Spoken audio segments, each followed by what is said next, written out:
está temblando un poquitito. No se asusten, vamos a quedarnos. Les doy la hora. 7 de la mañana, Chihuahua, 7 de la mañana, 19 minutos, 42 segundos, tiempo del centro de México. Sigue temblando un poquitito, pero pues vamos a tomarlo con una gran tranquilidad. Vamos a esperar un segundo para poder hablar.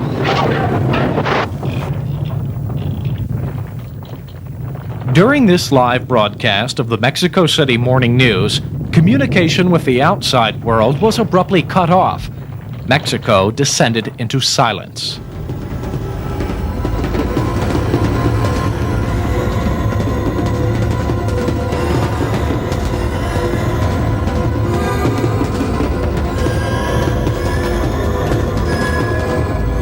Minutes later, thousands of people lay dead or trapped in the ruins of apartment complexes, hotels, hospitals, and other public buildings. The force of the disaster was impressive. This was the most violent earthquake in the history of Mexico. Registering 8.1 on the Richter scale, its magnitude was considered the highest observed in this century in the Western Hemisphere. In the few minutes that the telluric movement lasted, an estimated 420 buildings in scattered pockets of the city were completely destroyed. Approximately 50,000 of Mexico's 1.4 million buildings suffered damages.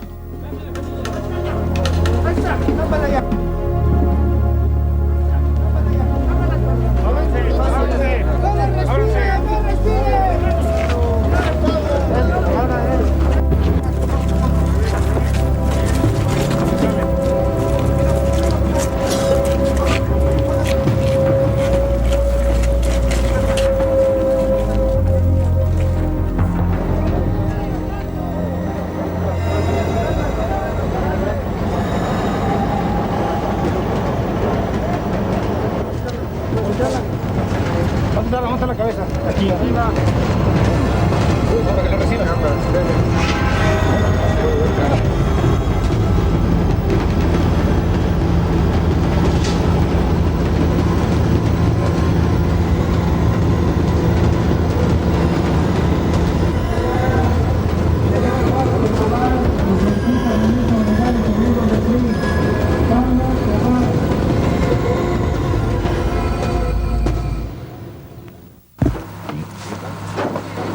In an immediate and impressive display of national solidarity, thousands of people, mostly young volunteers between the ages of 14 and 20, began searching for and rescuing victims, often removing the concrete debris with no other tools than their hands.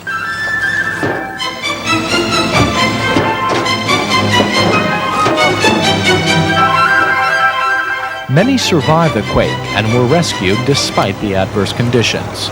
Thousands of trapped children and adults stoically withstood, some for days on end, a lack of food, electricity, and water.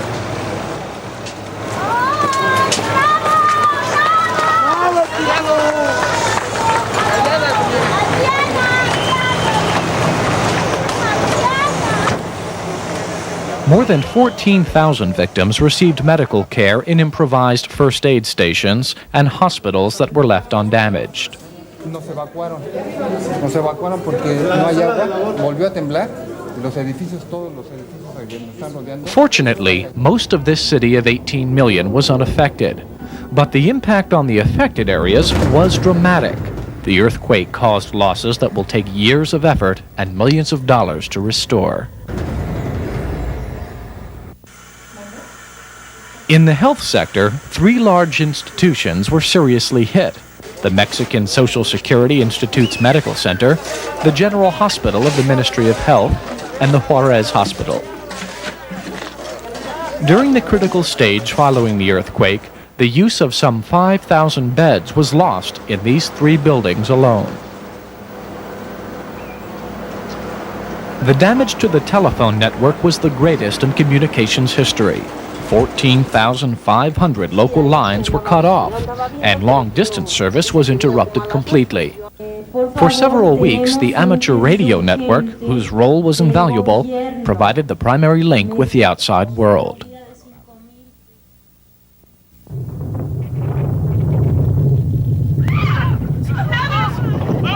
On September 20th at 7:40 p.m., a second earthquake with a magnitude of 7.5 on the Richter scale struck, aggravating the situation and causing panic among the population. At this hospital in Mexico City, victims of the first quake were still being treated when the earth began to shake again. Es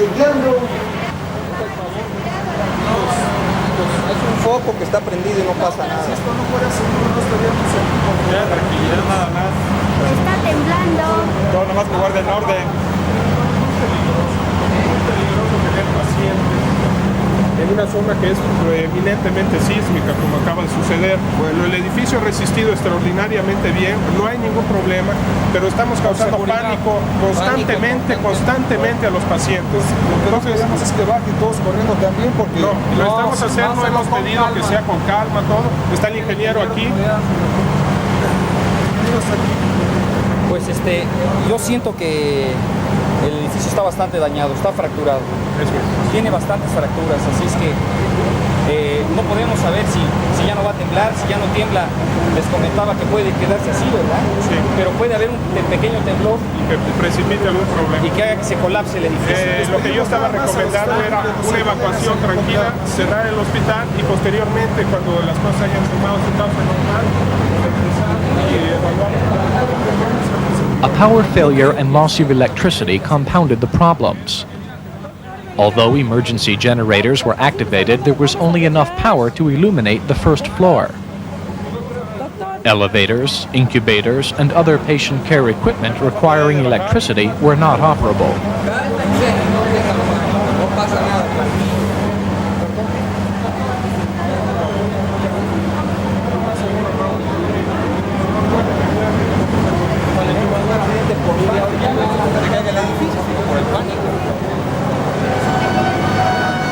¿Cuántos pisos se está incendiando?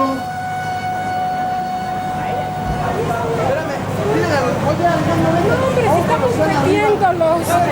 Cállese a los que están allá afuera de voluntarios que nos ayuden. Nosotros vamos al cuarto piso con los que están ahí. Agárrate la camilla. Dale. Vamos al cuarto piso. Vámonos. Scenes such as this occurred in major hospitals all around Mexico City.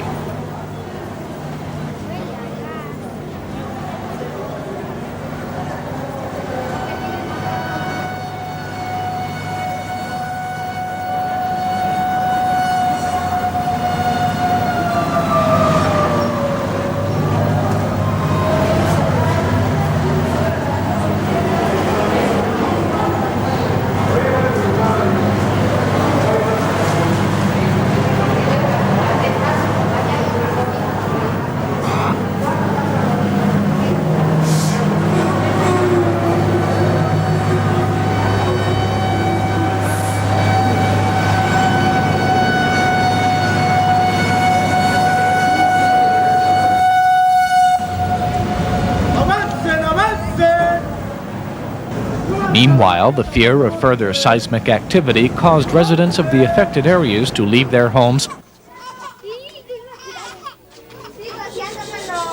and move to parks, open spaces, and improvised shelters.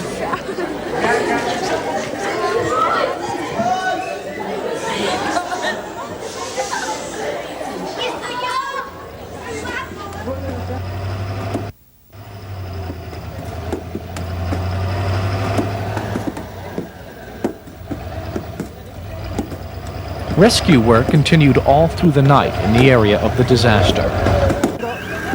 Ahí está una más alta. Ahí hay una persona.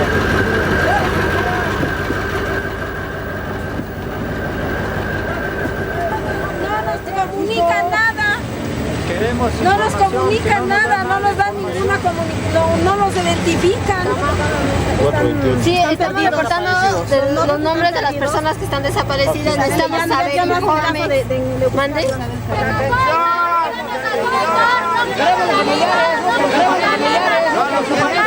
No nos quieren informar nada. No quieren que nos vayamos a trabajar. Nosotros queremos trabajar. Outside the Juarez Hospital, hundreds of anxious relatives of patients trapped inside the hospital waited impatiently for several days for news of their loved ones.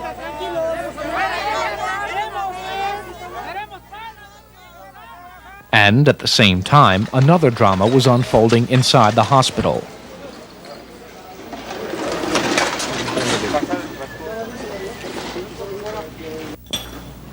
An estimated 750 staff and patients were trapped as the building collapsed.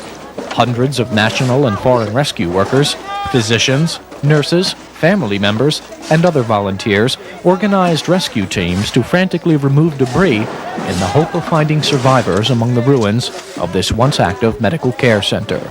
An estimated 191 people were rescued alive.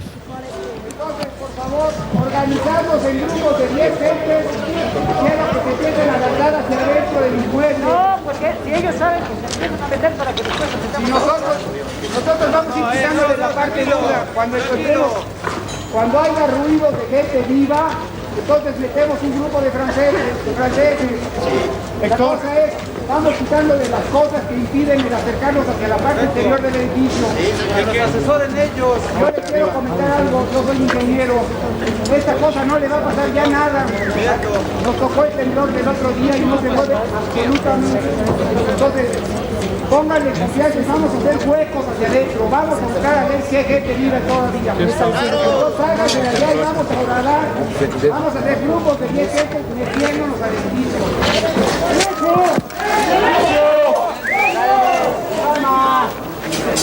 ¡No hablen! ¡No hablen! ¡Silencio! ¿Hay alguien ahí? ¿Hay alguien ahí? Que no puede hablar, entonces...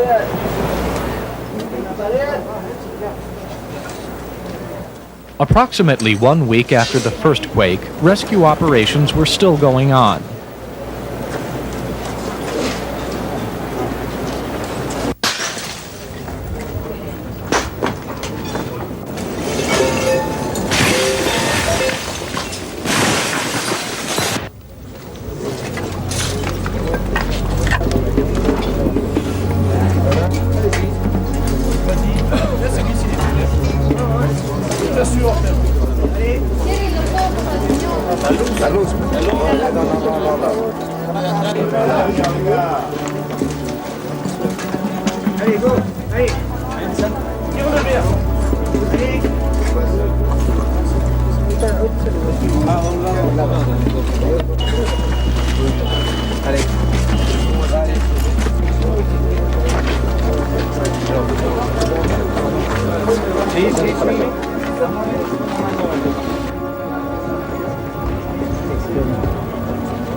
A la brevedad posible está aquí la camisa.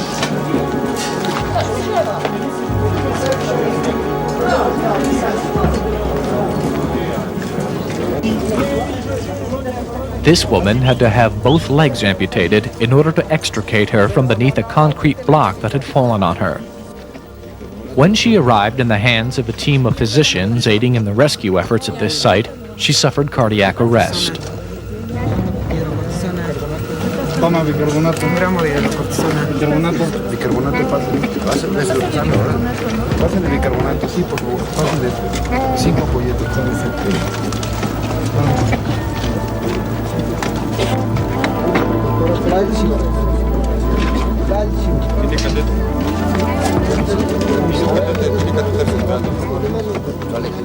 Nevertheless, this highly trained team was able to save her life with cardiopulmonary resuscitation.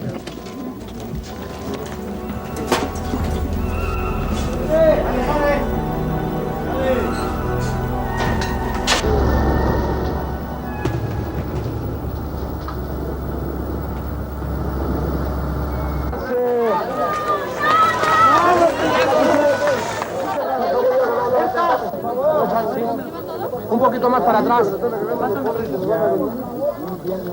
Pero no vamos a hacerlo.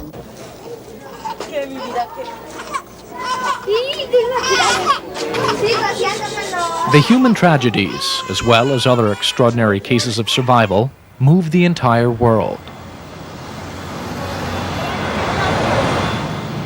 24 hours after the disaster, flights began arriving from the U.S. and other countries.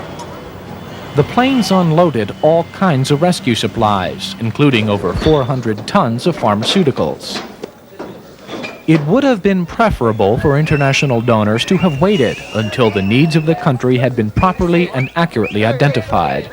This would have ensured that the aid actually contributed to improving the situation rather than increasing confusion and disorder.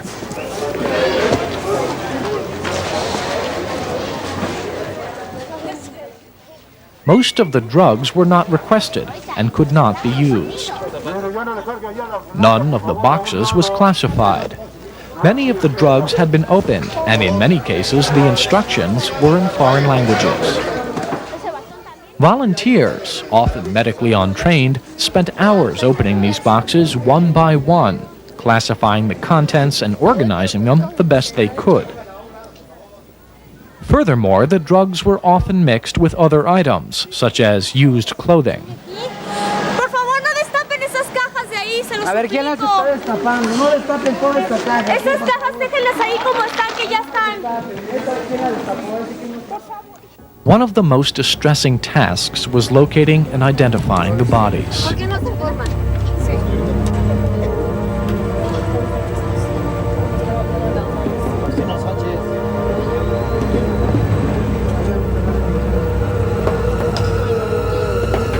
This baseball stadium in Mexico City was used as a makeshift morgue, and most of the bodies were brought here.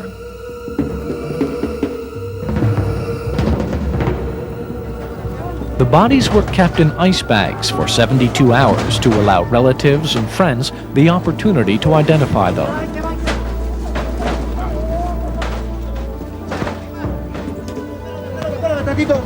Cálmate, aguántame tantito. ¿De dónde viene? Chihuahua y Jalapa. Chihuahua, Jalapa. ¿Trae nombre? ¿Ese es de los de la escuela? Sí. Mira, vamos a ponerle aquí prepa. 107. Porque andan todos los familiares. Ya está identificado, aquí estamos. Identificado, aquí estamos. A ver, perfecto. Rodríguez Escobar y también de Many of the cadavers were already decomposing or had been disfigured by the impact, making identification difficult and at times impossible. This only increased the anguish of those who were searching for their loved ones.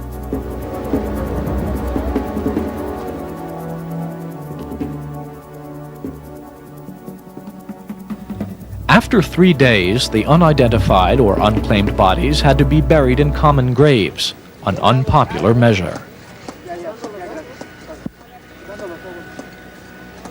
The presence of corpses caused further anxiety. Much of the affected population and many rescue workers believed that the decomposing cadavers could cause epidemics. This unfounded fear led to the implementation of symbolic steps to calm the public. This same myth, deeply ingrained throughout the world, led people to demand vaccinations against any conceivable type of disease. Various voluntary groups administered these vaccines until health authorities were able to explain through the news media that epidemics do not arise spontaneously in such cases, and that mass vaccination was an unnecessary waste of resources. One of the most serious problems was the drinking water supply. Because of the damage done to distribution networks, more than 1 million people were left without water. The demand for water rose with the need to fight the fires caused by gas leaks. In response to this crisis, an emergency treatment and distribution system was established. Tank trucks and other vehicles transported and distributed drinking water to people who were without it.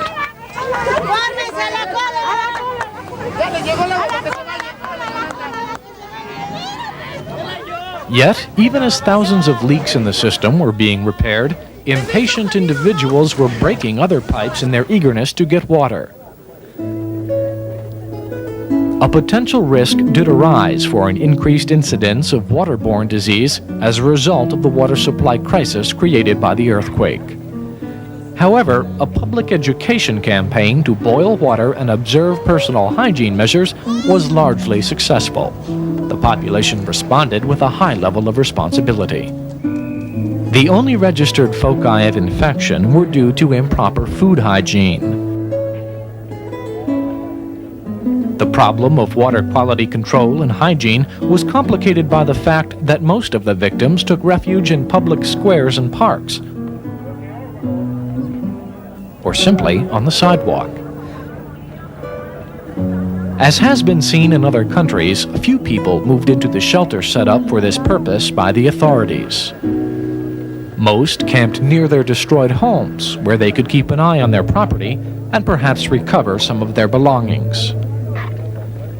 The tents and other improvised structures built by the displaced persons soon began acquiring the characteristics of small, permanent settlements, with all the basic elements for continuing with daily life. Despite personal tragedy, human nature demands a return to normalcy. A llevar con tranquilidad también el asunto, pero buscando ese gol que empatara la situación. España jugó inteligentemente hasta el partido en que ya de plano Juan simplemente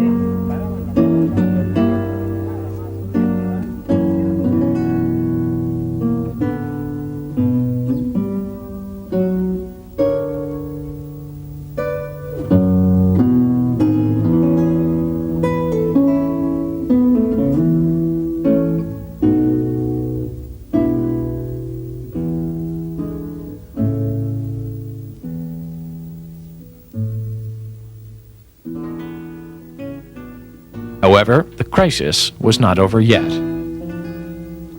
For many, such as these children who were rescued, the nightmare continues.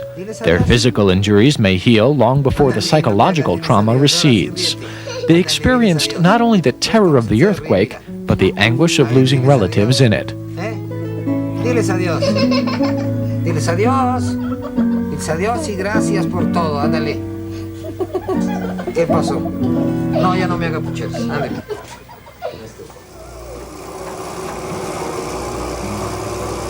The earthquakes of September 1985 in Mexico City attest to the vulnerability of large cities to catastrophic earthquakes and should serve as a reminder to all Latin American countries, the U.S., and some Caribbean nations.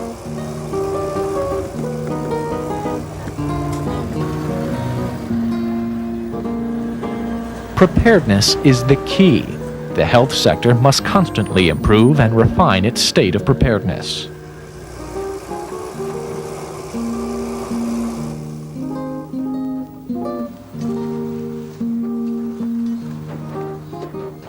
A quick and efficient response to health concerns such as mass casualty management or water supply problems in highly sophisticated urban areas is of paramount importance.